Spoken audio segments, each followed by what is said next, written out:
تاریخ گواہ ہے آل رسول ہر دور میں مظلوم رہے۔ آل رسول کو کبھی زہر سے تو کبھی تلوار سے شہید کیا گیا۔ ساتویں امام موسیٰ کاظم علیہ السلام کو وقت کے ظالم بادشاہوں نے ہمیشہ قید میں رکھا۔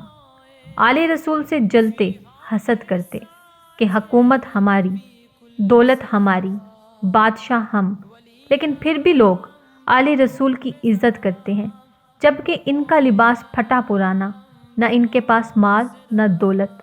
ظالم بادشاہ نے سوچا کچھ ایسا کرتے ہیں موسیٰ کاظم شہید بھی ہو جائیں اور اس کا الزام مجھ پہ بھی نہ آئے۔ اسی دوران اگر آپ میرے چینل پر نیو ہیں تو میرے چینل کو سبسکرائب کر لیجئے گا۔ کسی نے یہ مشورہ دیا کہ اے ہارون، ایسا کرتے ہیں جنگل سے کچھ شیر پکڑتے ہیں، ان کو 7 دن تک بھوکا پیاسا رکھتے ہیں، جب حد سے زیادہ بھوکے ہوں گے اس وقت ہم امام موسیٰ کاظم سے کہیں گے کہ آپ نواسۂ رسول امام علی کے پوتے ہیں، آپ سے بہتر علم والا کوئی نہیں، آپ ہمیں بتائیں کہ ان شیروں میں سے اعلیٰ نسل کے شیر کون سے ہیں۔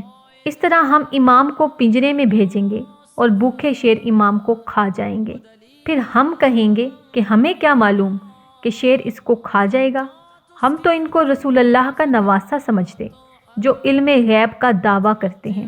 اس سے امام موسیٰ کاظم کی عزت بھی کم ہو جائے گی اور وہ شہید بھی ہو جائیں گے اور الزام بھی ہم پہ نہیں آئے گا۔ اسی منصوبے کے تحت شیروں کو پکڑا گیا، ان کو 7 ایام یعنی 1 ہفتے تک بھوکا رکھا گیا۔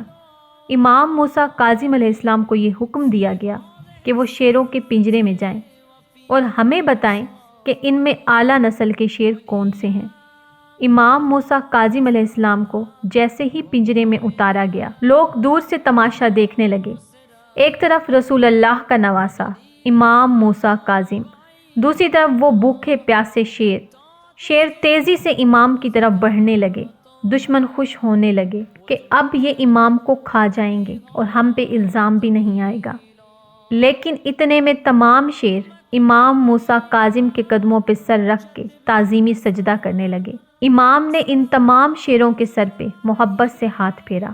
دشمن دیکھ کے حیران ہوئے کہ تمام بھوکے شیر امام کو کھانے کی بجائے سجدہ کر رہے ہیں۔ لوگوں نے جیسے جو دیکھا آل رسول پہ درود بھیجنے لگے۔ امام نے بادشاہ کی طرف دیکھا اور دیکھ کے فرمایا یہ تمام شیر اعلیٰ نسل کے ہیں، کیونکہ جو ہمیں پہچانتا ہے وہ کبھی کم نسل ہو نہیں سکتا۔ سلام ہو رسول اللہ پر، سلام ہو رسول اللہ کی آل پاک پر۔ میرے چینل کو سبسکرائب کیجئے گا اور ساتھ لگے بیل نوٹیفیکیشن کو ضرور آن کر لیجئے گا، اس سے میری آنے والی ہر نیو اسلامک ویڈیو آپ تک پہنچ سکے گی۔ شکریہ۔